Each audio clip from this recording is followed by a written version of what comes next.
नमस्कार, न्यूज 69 में आपका स्वागत है। मैं हूं आपके साथ अंकिता। चलिए बढ़ते हैं खबर की ओर। इंदौर में दूषित पानी से हो रही मौतों को लेकर लोगों में इस कदर दहशत है कि शहर से पलायन कर अपने घर वापस आ रहे हैं।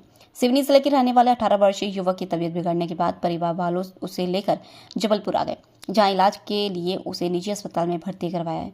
युवक का हेपेटाइटिस ए पॉजिटिव आया, लिहाजा उसे डॉक्टरों की निगरानी में आईसीयू वार्ड में रखा गया है। युवक आदित्य मिश्रा इंदौर के भंवरकुआं में स्थित एक कोचिंग से बीबीए की पढ़ाई कर रहा था। आदित्य किराए का कमरा लेकर अकेला रहा करता था। इस दौरान उसने सार्वजनिक नल से भरकर पिया करता था, जिसके चलते आदित्य और उसके 2 से 3 दोस्त एक साथ बीमार पड़ गए। युवक के पिता ने बताया कि आदित्य के बाकी साथी अपने अपने घर वापस लौट गए, पर ट्रैकिंग के लिए ये देहरादून चला गया। वहां पर उसे अचानक चक्कर आया और गिर गया। नाक से ब्लड निकलने लगा। साथ में गए टीचर और दोस्तों ने घर जाने की सलाह दी। आदित्य ने दिल्ली के एक अस्पताल में जब जांच करवाई तो उसे भर्ती होने की सलाह दी गई। पैसे इतने नहीं थे कि इलाज करवा सके, लिहाजा आदित्य परिजनों को जानकारी देकर जबलपुर आ गया। यहाँ पर उसकी निजी अस्पताल में इलाज जारी है। सरकारी विभाग में पदस्थ आदित्य के पिता राजेश मिश्रा ने बताया कि जिस समय उनका बेटा जबलपुर आया था तब उसकी हालत बहुत ही खराब थी। स्थिति को देखते हुए फौरन उसे अस्पताल में भर्ती करवाया गया। जांच हुई तो डेंगू की रिपोर्ट नेगेटिव आई। प्लेटलेट्स जांच की हुई तो कम थी, करीब 17,000 थी। दांतों से लगातार ब्लीडिंग हो रही थी, हाथ पैर भी कांप रहे थे। राजेश मिश्रा का कहना है कि प्रारंभिक जांच में पता चला है कि दूषित पानी पीने से ही इसकी तबीयत बिगड़ी है। आदित्य के पिता राजेश ने बताया कि जबलपुर में इलाज के दौरान अभी उसकी स्थिति पहले से बेहतर है। उन्होंने सभी छात्रों से अनुरोध किया है कि अगर इंदौर में रह रहे हैं तो अपना विशेष ध्यान रखें। फौरन पेयजल के लिए आरओ लगवा लीजिए। सार्वजनिक नल के भरोसे बिल्कुल न रहें और सेहत का ध्यान रखें। जबलपुर से वाजिद खान की रिपोर्ट। कितना समय से वहाँ थे इंदौर में ये? जी, कितना समय हो गया इनको इंदौर में? जी, इनको हुआ है 6 माह। क्या पढ़ाई कर रहे थे? ये बीबीए की पढ़ाई कर रहे थे फिलहाल। एक्रोपोलिस कॉलेज है वहाँ पे, वहीं पे पढ़ रहे हैं। तबीयत कब बिगड़ी इनकी ऐसी? इनकी तबीयत एक्चुअल में 22 दिसंबर को ही बिगड़ चुकी थी, लेकिन सिम्पटम खुल के सामने नहीं आए, ना कमज़ोरी आई, ना कोई अन्य चीज़ें आई। इसी कारण वो समझ नहीं आया। हरारत और सर्दी जुकाम समझता रहा शुरुआती, लेकिन 25 दिसंबर के बाद जब ये चले गए थे बाहर, आउट ऑफ स्टेशन थे, तब उनको जानकारी लगी कि भाई कुछ मामला है।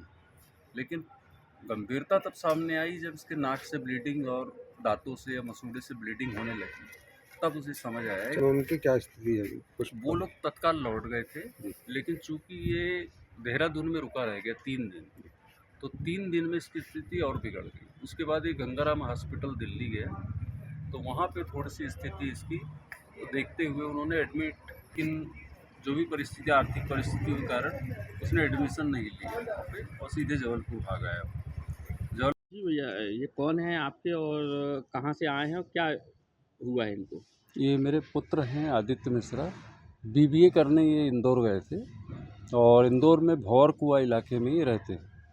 वहाँ पे इनके साथ इनके जितने भी पार्टनर थे, 3-4 पार्टनर एक साथ ये लोग संक्रमित हुए और संक्रमित होने के साथ बाकी तो ठीक हो गए, लेकिन ये ट्रैकिंग के लिए हिमालय गया था देहरादून। वहाँ इससे नाक से ब्लीडिंग इसकी चालू हो गई अचानक और 3 दिन के भीतर ही इसकी सीरियस हालत हो गई।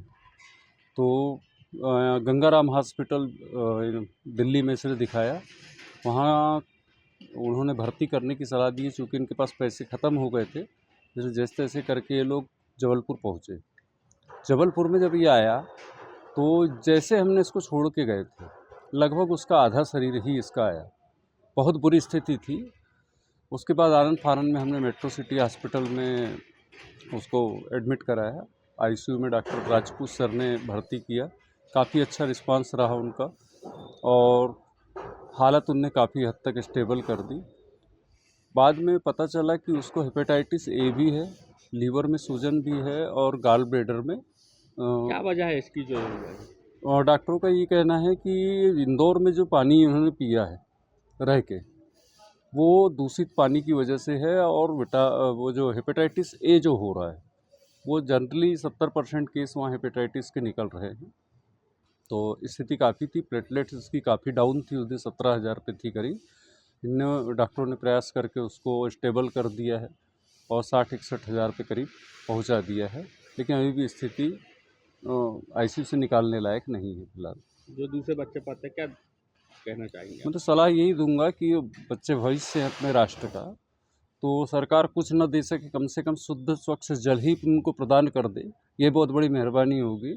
क्योंकि बच्चे भविष्य बनाने जाते हैं बड़ी आशा से, और वो सरकार का दायित्व है कि कम से कम उनको सुरक्षा और मूलभूत आवश्यकताएं जो उनकी है, और बाहर के बच्चे पढ़ रहे हैं, उनको क्या कहना उनको भी सलाह दूंगा कि कम से कम अपने खान पान का विशेष ध्यान रखें, पेयजल की विशेष व्यवस्था रखें, आरओ को थोड़ा चेक करवाएं कि अगर जो हॉस्टल में आरओ है तो आरओ प्रॉपर काम कर रहा है, उसमें कैंडल वेंडल ठीक हैं या नहीं है, उसको देखें।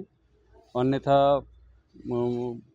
आर्थिक रूप से भी टूटेंगे वो, शारीरिक रूप से भी, और उनके पिता का जो सपना है माता पिता का, वो कभी पूरा नहीं हो पाएगा।